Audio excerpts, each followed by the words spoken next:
Olá pessoal, me chamo Walter, sou professor do IFRN.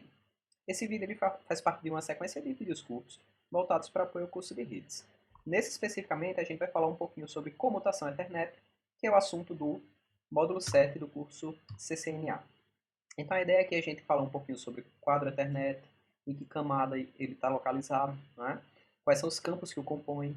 A gente vai falar um pouquinho sobre endereço MAC, como é que o computador utiliza o endereço MAC para construir o quadro, como é que o switch utiliza o endereço MAC para decidir para qual porta ele vai mandar aquele quadro. A gente vai falar também sobre a tabela de endereços MAC e sobre os principais métodos de encaminhamento nos switches. Então, assim, é importante lembrar que quando a gente está falando do padrão Ethernet, a gente está falando de várias famílias de protocolos, né? E a gente está se restringindo aqui às camadas 1 e 2 do modelo OSI, ou seja, camada física e camada de enlace. Mas para isso é interessante a gente ver a divisão da camada de enlace em duas subcamadas. A subcamada de link lógico e a subcamada MAC. Então, assim, qual que é o papel de cada uma dessas subcamadas? A subcamada de link lógico, ela define informações dos protocolos que vão estar contidos nesse quadro Ethernet. Já a subcamada MAC, ela é mais, baixa o nível um pouco.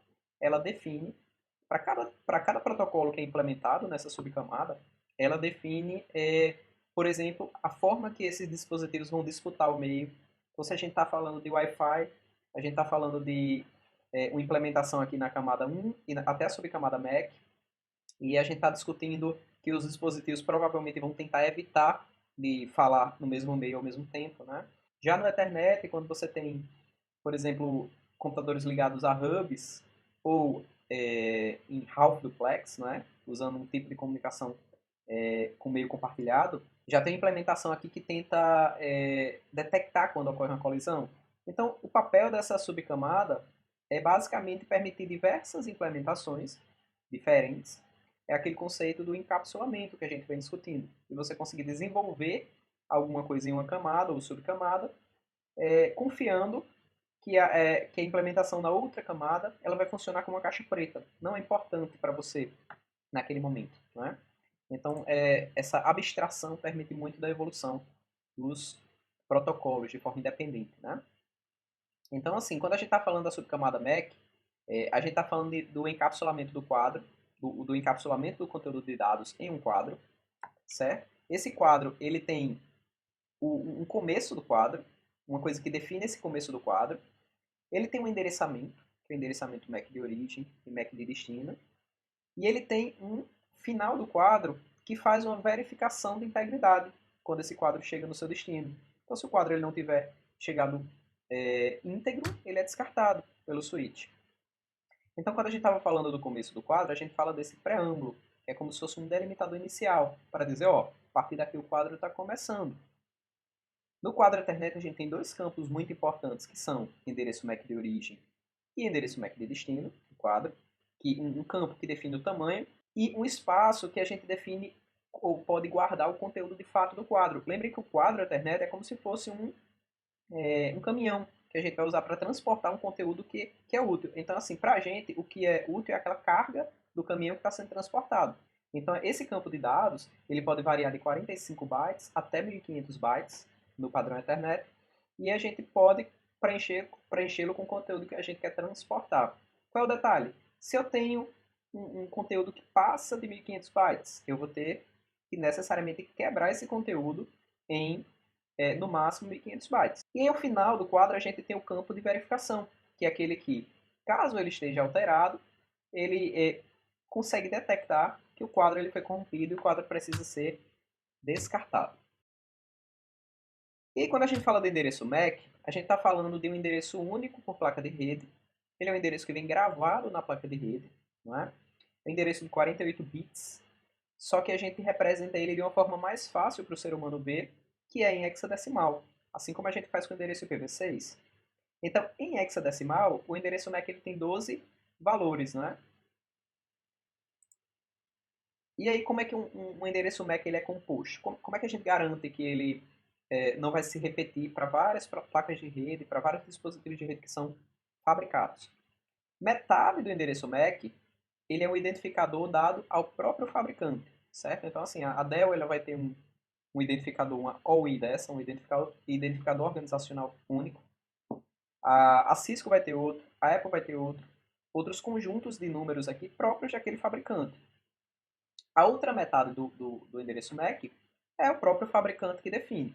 Dessa forma, a gente permite com que não hajam conflitos. Então, assim, se há duas placas de rede com MAC igual, provavelmente foi o fabricante ele se embananou aqui. Ele criou duas placas de rede com o identificador, a primeira metade do identificador dele, e a segunda metade ele repetiu, por algum motivo. O endereço MAC ele tem várias formas da gente enxergar esse número que pode ser um binário, né, de 48 bits. Ele pode ser representado em hexadecimal, ou seja, 12 valores hexadecimais, é o mais comum. Quando a gente usa um comando como ipconfig/all, a gente vai ver em hexadecimal. E ele pode ser representado em grupos de bytes, né? Então, assim, essencialmente essa é a forma que a gente vê o endereço MAC.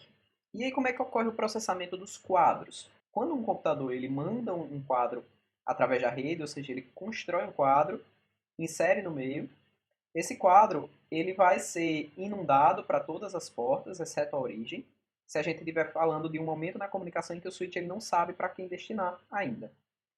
E aí todo outro computador, todo outro equipamento de rede que está nesse mesmo segmento de rede, eles vão receber esse quadro e olhar para qual destino esse quadro foi enviado, ou seja, qual é o endereço MAC de destino.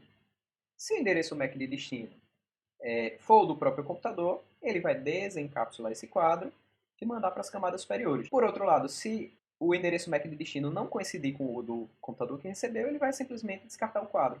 Então, nesse momento da comunicação do exemplo, o computador 1 ele ia mandar aqui, destinado ao computador 3, um quadro, mas esse quadro ia chegar para todo mundo.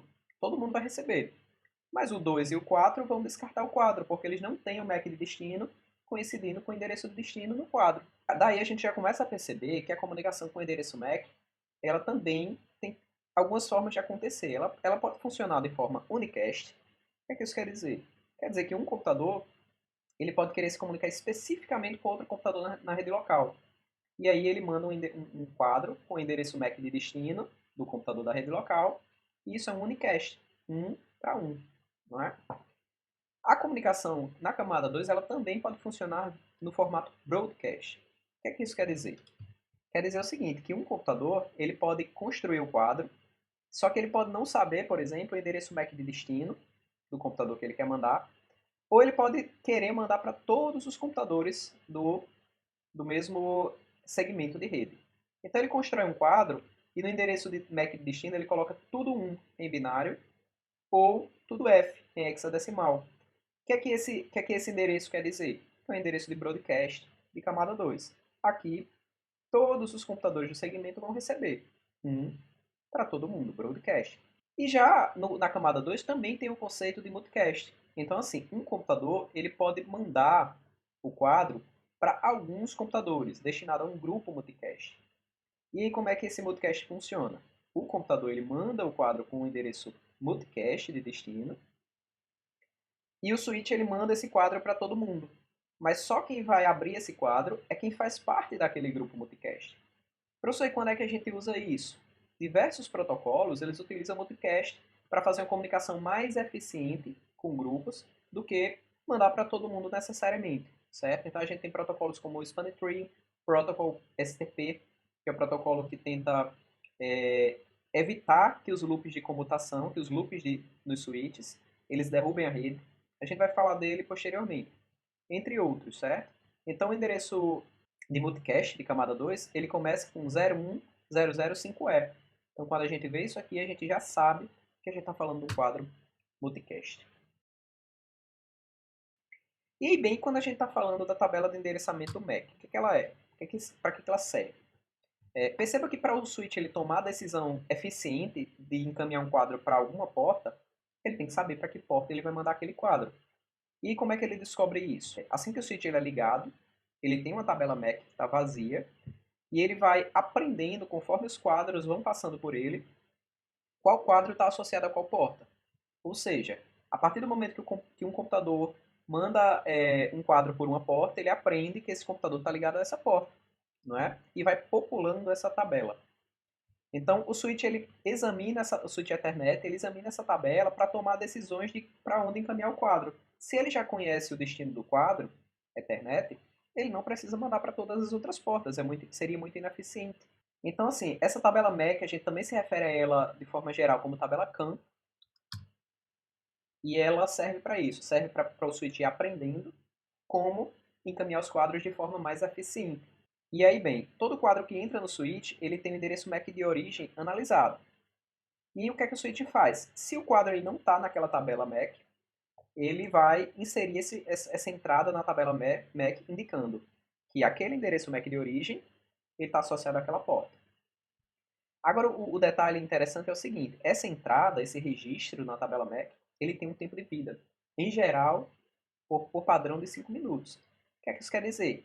Que o switch ele aprendeu que o computador A está na porta 1, por exemplo, olhando o endereço MAC de origem, mas isso ele aprendeu e a partir do momento que ele criou a entrada, ela fica diminuindo o tempo de vida. Se não houver uma nova comunicação desse MAC nessa porta, essa entrada ela vai sair para garantir que essa tabela não vai ficar inchada e inutilizável, né? Ou estourar a quantidade de memória disponível, ou de repente ficar muito difícil de pesquisar, muito lenta, né? Então é a forma de manter a tabela em tamanho saudável, digamos assim. E aí, bem, como a gente falou naquele primeiro exemplo, se o switch está com a tabela MAC vazia, ou se não tem uma entrada, ele vai mandar isso para todas as portas, exceto para a porta de origem.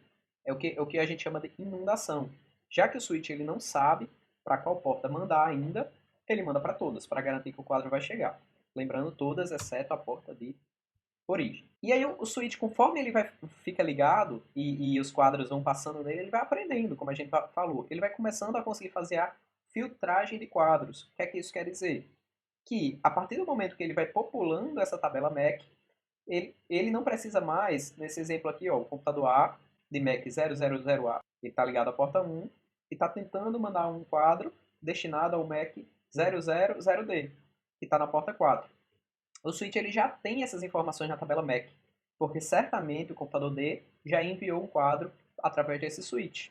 Então, a partir do momento que ele tem essas informações, ele já não vai mandar esse quadro, originado de A para D, nas portas 2 nem porta 3. Ele vai filtrar esse quadro e mandar esses quadros e mandar só na porta adequada. Isso aí melhora bastante o desempenho da rede e o aproveitamento da largura de banda disponível na rede. E aí, assim, o switch ele tem duas formas, basicamente, de decidir como é que ele faz esse encaminhamento.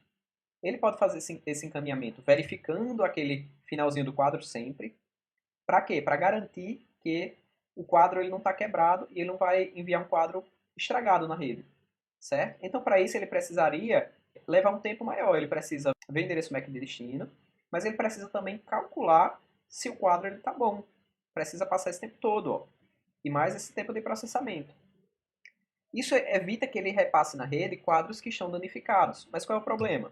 Quando a gente está falando de um switch de alta vazão, como dentro de um data center, em que tem poucos quadros quebrados, porque os cabos são bem de boa qualidade, né, os equipamentos de boa qualidade, então isso começa a ser um desperdício de tempo, essa verificação. Quase nunca vai ter quadro ruim.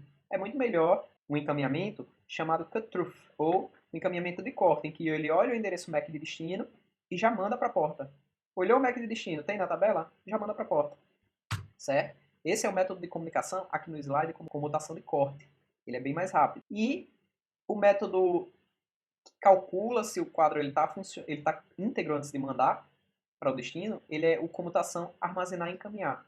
Então, assim, é um método mais que garante evitar quadros corrompidos na rede, passando por esse switch, mas ao mesmo tempo pode tornar o encaminhamento muito mais lento, certo?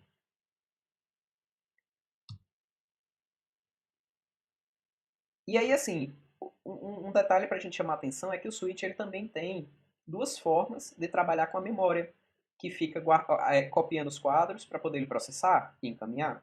A gente chama essa memória de buffer do switch. E ele pode ter um buffer compartilhado, quer dizer o seguinte, que todos os quadros, todas as portas do switch, eles vão ter uma mesma memória compartilhada e que se uma porta ela estiver usando menos memória, não tem problema porque a outra porta vai ter mais memória disponível. E aí você tem um aproveitamento melhor do switch. Ou seja, é um switch de memória compartilhada para guardar os quadros enquanto ele não processou. Ou você tem um outro tipo de switch em que ele tem uma memória exclusiva para cada porta, certo? Qual é a parte, qual é o diferencial disso?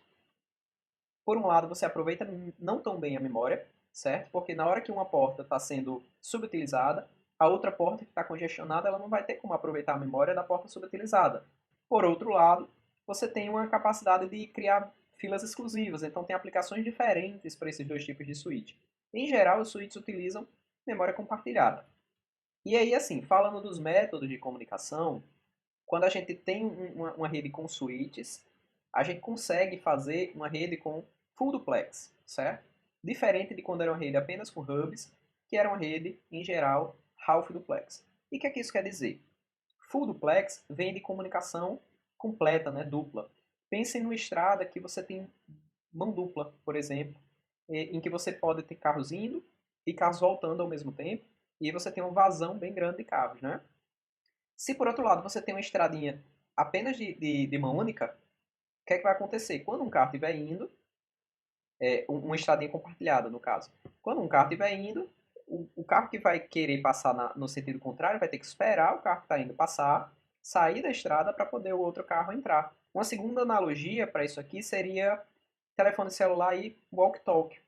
Quando você liga em full duplex, você está falando em um telefone celular, que você pode falar e ouvir ao mesmo tempo, e a outra pessoa do outro lado pode falar e ouvir ao mesmo tempo, certo? É uma comunicação em duas vias, né? Half duplex é mais semelhante ao que a gente tinha antigamente com os walk-talk, em que uma pessoa aperta e começa a falar, a outra não consegue falar nesse momento. O canal está dedicado para que uma fale e a outra escute. E aí, para ouvir, você tem que soltar o walk-talk, a outra pessoa tem que apertar, e aí o canal fica da outra ponta, né? Então, assim, o switch ele pode trabalhar em full duplex ou em half duplex, certo? Hubs antigos só funcionavam em half duplex. É muito menos eficiente, não é?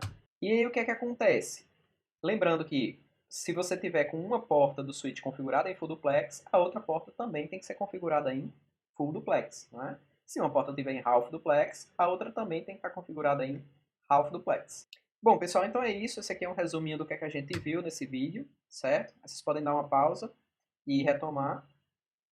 E vamos para o próximo, né? Bons estudos!